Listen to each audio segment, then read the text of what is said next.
Hello बच्चों। आज हम क्लास +1 का टॉपिक लेकर आए हैं, लॉ ऑफ कांस्टेंट प्रोपोर्शन। इसको समझेंगे और इसके कुछ हम सम भी करके देखेंगे। तो देखो, फटाफट कॉपी और पेन उठा लो आप और अच्छे से समझ लो क्या है। देखो, पहले इसकी स्टेटमेंट समझते क्या लिखी है।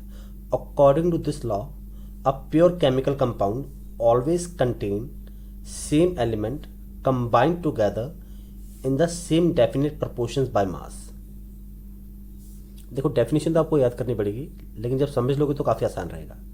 अब देखो, 10 से आप +1 में आए हो तो थोड़ा सा आपके लिए टिपिकल होगा इसको समझना। तो देखो, वो क्या कहता है। वो कहता है कि अगर मेरे पास कोई भी दो कंपाउंड है, मान लो ए और बी, ए प्लस बी, जब भी कंबाइन करेंगे और मेरे पास कोई कंपाउंड बनाएंगे, प्योर कंपाउंड। कौन सा? Pure compound. तो इनका रेशो सेम रहेगा। इनका रेशो क्या रहेगा? सेम। इनका रेशो बाय मास सेम रहेगा। इनका रेशो बाय मास सेम रहेगा, वो चेंज नहीं होगा। अगर कोई भी मेरे पास एलिमेंट होंगे, अगर वो कोई भी प्योर कंपाउंड बनाएंगे, तो उनका जो रेशो बाय मास होगा वो क्या रहेगा? सेम रहेगा, वो चेंज नहीं होगा।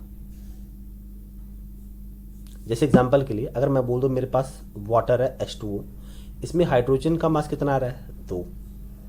ऑक्सीजन का कितना आ रहा है? 16। कितना रेशो आ गया मेरे पास? 1/8 रेशो।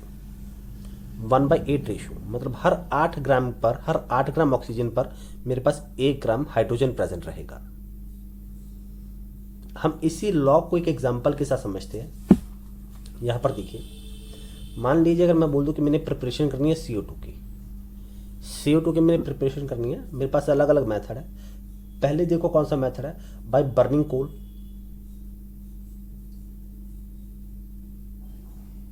बाय बर्निंग कोल, जब कोयले को जलाया जाता है या कैंडल को जलाया जाता है, वुड को जलाया जाता है, तो कार्बन को किसके प्रेजेंस में जलाती है? ऑक्सीजन के प्रेजेंस में। और क्या बन गया मेरे पास? CO2। देखो, यहां पर कार्बन का मास कितना है? 12 ग्राम। एक कार्बन है 12 ग्राम। कार्बन का एटॉमिक मास 12 ग्राम होता है। ऑक्सीजन का मॉलिक्यूलर मास कितना आ गया? 32। 16 दूना 32। तो कितना मेरे पास, ये अगर फोर्सेस को काट दे तो क्या आ रहा है मेरे पास? 3:8। 3:8 मतलब हर 8 ग्राम कार्बन पर, हर 8 ग्राम ऑक्सीजन पर मेरे पास 3 ग्राम कार्बन प्रेजेंट है। इट मीन्स क्या है? For every 8 gram oxygen 3 gram carbon is present. ठीक है। अच्छा, ये तो हमने कोयले को जला दिया था।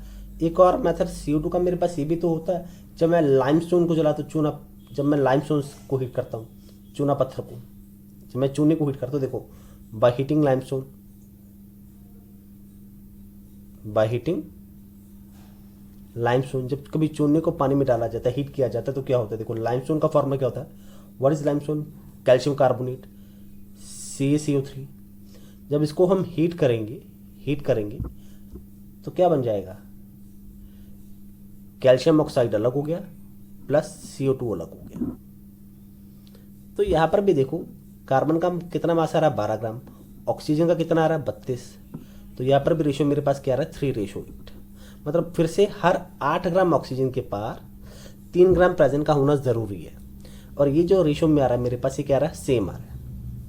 ये जो रेशियो आ रहा है मेरे पास क्या आ रहा है? सेम आ रहा है, फिक्स आ रहा है। तो यही लॉ ये मुझे कहता है कि अगर कोई भी मेरे पास प्योर कंपाउंड बनेगा, तो जिसमें जो एलिमेंट होंगे उनका रेशियो बाय मास क्या रहेगा? सेम रहेगा, फिक्स।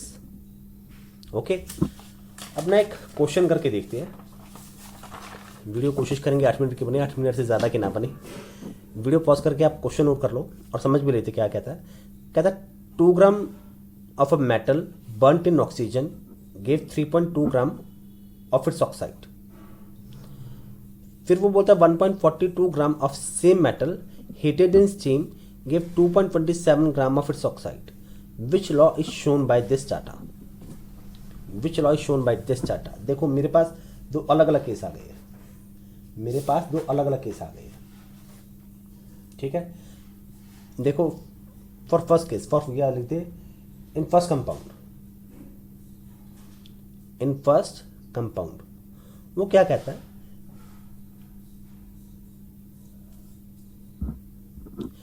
3.2 ग्राम ऑक्साइड, देखो यहां पर लिख देते हैं ताकि क्लियर रहे।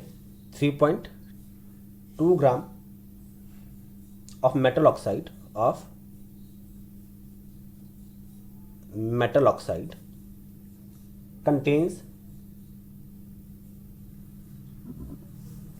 contained 2.0 gram metal. देखो वो क्या कह रहा था, अगर 2 ग्राम मेटल को मैं ऑक्सीजन की प्रेजेंस में जलाऊं तो मेरे पास 3.2 ग्राम मेटल ऑक्साइड बनेगा।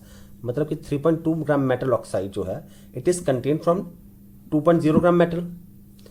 तो 1 ग्राम मेटल ऑक्साइड जो होता, 1 gram metal oxide contained 2.0 by 3.2 gram metal.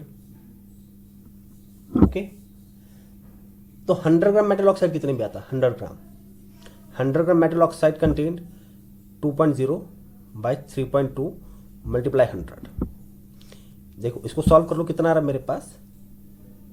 62.5%। मतलब देखो वो क्या कह रहा है, 62.5 ग्राम, परसेंट में नहीं ग्राम में। देखो 100 क्यों निकाला? 100 मैंने एक रेफरेंस के लिए निकाला है। जब कभी मैथ में पढ़ते थे आपके पास कोई नंबर नहीं मिलता, मान लेते थे लेट द प्रिंसिपल 100। देखो फिर से समझ लो, 3.2 gram metal oxide contained 2.0 gram metal. 3.2 ग्राम मेरे पास मेटल ऑक्साइड है, उसके पास कितना मेटल है? 2 ग्राम मेटल है। तो 100 ग्राम मेटल ऑक्साइड में कितना मेटल आएगा? 2.0 बटा 3.2 मल्टीप्लाई 100, कितना आ गया मेरे पास? 62.5 ग्राम। ठीक है, ये फर्स्ट केस था। First case.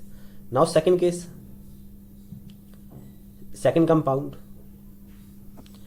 In second compound में देखो मेरे पास क्या आ रहा है, सेम सेकंड कंपाउंड में क्या आ रहा है मेरे पास?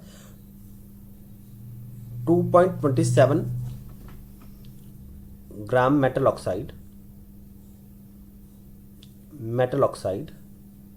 Has 1.42 gram metal. तो 1 ग्राम मेटल ऑक्साइड में कितना आएगा? 100 ग्राम में लिख देते हैं। 100 ग्राम मेटल ऑक्साइड में कितना मेटल आएगा?